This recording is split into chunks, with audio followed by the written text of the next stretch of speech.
This is Audiobook Caboodle YouTube channel. Click on the subscribe button and listen unlimited audiobooks anytime, anywhere. Married Love by Mary Stopes. Chapter 7. Modesty and Romance.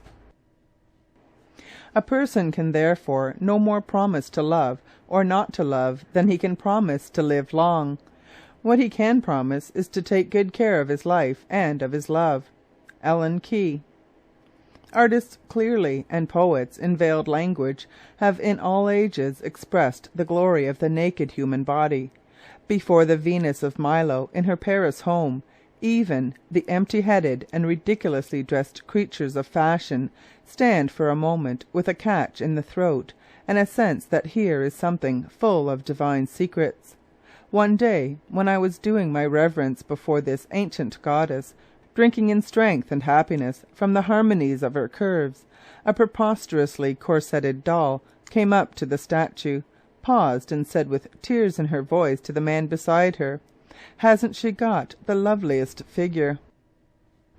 If cold marble so stirs us, how much more the warmth and vitality of living beauty!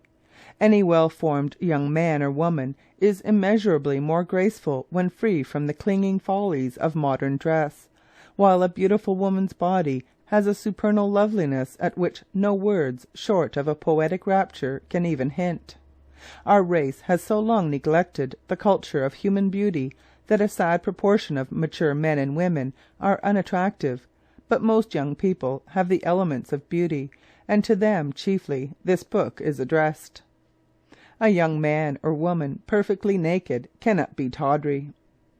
The fripperies, the jagged curves, and inharmonious lines and colours of the so-called adornments are surmounted, and the naked figure stepping from their scattered pile is seen in its utter simplicity. How charming even the raggedest little street urchins become when they leave their rags on the bank and plunge into the water!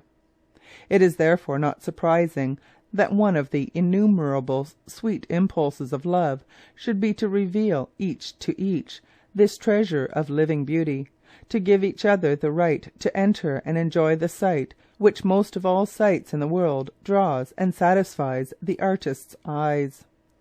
This impulse, however, is on the part of the woman swayed by two at least of the natural results of her rhythmic tides. For some time during each month, age-long tradition that she is unclean, coupled with her obvious requirements, have made her withdraw from even her husband's gaze. But, on the other hand, there regularly come times when her body is raised to a higher point of loveliness than usual by the rounding and extra fullness of the breasts. This is one of the regular physiological results of the rhythmic processes going on within her. Partly or wholly unconscious of the brilliance and full perfection of her beauty, she yet delights in its gentle promptings to reveal itself to her lover's eyes when he adores. This innocent, this goddess-like self-confidence retreats when the natural ebb of her vitality returns. How fortunate for man when these sweet changes in his lover are not coerced into uniformity! For man has still so much of the ancient hunter in his blood, that beauty which is always at hand and ever upon its pedestal must inevitably attract him far less than the elusive and changing charms of rhythmic life. In the highly evolved and cultivated woman, who has wisdom enough not to restrict but to give full play to the great rhythms of her being, man's polygamous instinct can be satisfied and charmed by the ever-changing aspects of herself which naturally come uppermost. And one of her natural phases is at times to retreat, to experience a profound sex indifference, and passionately to resent any encroachment on her solitude. This is something woman too often forgets. She has been so thoroughly domesticated by man that she feels too readily that after marriage she is all his, and by her very docility to his perpetual demands she destroys for him the elation, the palpitating thrills and surprises of the chase. In the rather trivial terms of our sordid modern life, it works out in many marriages somewhat as follows.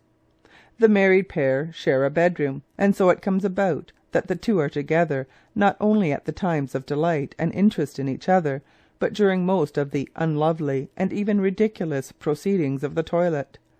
Now it may enchant a man, once, perhaps even twice, or at long intervals, to watch his goddess screw her hair up into a tight and unbecoming knot and soap her ears. But it is inherently too unlovingly a proceeding to retain indefinite enchantment. To see a beautiful woman floating in the deep clear water of her bath, that may enchant forever, for it is so lovely. But the unbeautiful trivialities essential to the daily toilet tend only to blur the picture, and to dull the interest and attention that should be bestowed on the body of the loved one. Hence, ultimately, everyday association in the commonplace daily necessities tends to reduce the keen pleasure each takes in the other, and hence inevitably and tragically, though stealthily and unperceived, to reduce the keenness of stimulation the pair exert on each other, and thus to lower their intensity of the consummation of the sex act, and hence to lower its physiological value. Footnote: a quotation from Thomas, page 112 of William Thomas's book Sex and Society, 1907, paragraphs 314, is here very apt, though he had been speaking not of man, but of the love play and coyness shown by the female birds and animals. We must also recognize the fact that reproductive life must be connected with violent stimulation, or it would be neglected and the species would become extinct. And on the other hand, if the conquest of the female were too easy, sexual life would be in danger of becoming a play interest and a dissipation destructive of energy and fatal to the species. Working, we may assume, by a process of selection and survival, nature has both secured and safeguarded reproduction. The female will not submit to seizure except in a high state of nervous excitement, as is seen especially well in the wooing of birds, while the male must conduct himself in such a way as to manipulate the female, and as the more active agent he develops a marvellous display of technique for this purpose. This is offset by the coyness and coquetry of the female, by which she equally attracts and fascinates the male, and practices upon him to induce a corresponding state of nervous excitement. In short, the overcoming of her personal modesty, which is generally looked on as an essential result in marriage, where the woman becomes wholly the man's, has generated among our women a tradition that before their husbands they can perform any and all of the details of personal and domestic duties. Correspondingly, they allow the man to be neglectful of preserving some reticence before them. This mutual possession of the lower and more elementary experiences of life has been, in innumerable marriages, a factor in destroying the mutual possession of life's higher and more poetic charms. And woman's beauty wanes too often more through neglect than through age. The man, with the radiant picture of his bride blurred by the daily, less lovely aspects, may cease to remind her by acts of courtship that her body is precious.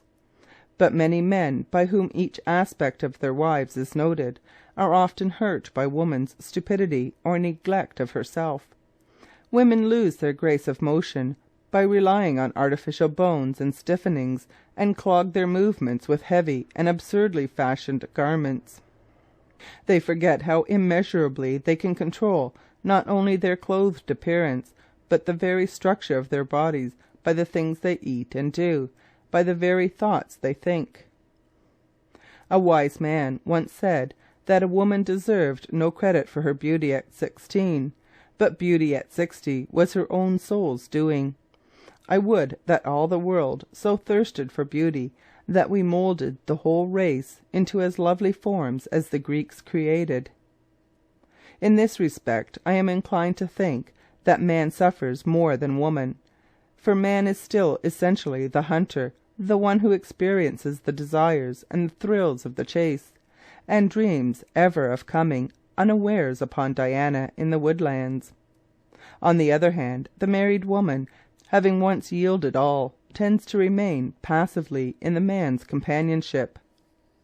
Though it may appear trivial beside the profound physiological factors considered in recent chapters, I think that, in the interest of husbands, an important piece of advice to wives is, be always escape the lower, the trivial, the sordid, so far as possible, and this is far more possible than it appears at first, and requires only a little care and rearrangements in the habits of the household. Ensure that you allow your husband to come upon you only when there is desire in the meeting. Whenever the finances allow, the husband and wife should have separate bedrooms. No soul can grow to its full stature without spells of solitude. A married woman's body and soul should be essentially her own, and that can only be so if she has an inviolable retreat. But at the same time, the custom of having separate rooms should not mean, as it often does, that the husband only comes to his wife's room when he has some demand to make upon her. Nothing is more calculated to inhibit all desire for union in a sensitive wife than the knowledge of what her husband wants when he comes, however lovingly, to her side. Every night, unless something prevents, there should be the tender companionship and whispered intimacies which are, to many people, only possible in the dark. The good night should be a time of delightful forgetting of the outward scars of the years, and a warm, tender, perhaps playful exchange of confidences. This is not incompatible with what has been said in the previous chapters, and when this custom is maintained, it overcomes the objection some people make to separate rooms as a source of estrangements. This was Audiobook Caboodle YouTube channel presentation. For full audiobook, check out our playlist section. Links in description below.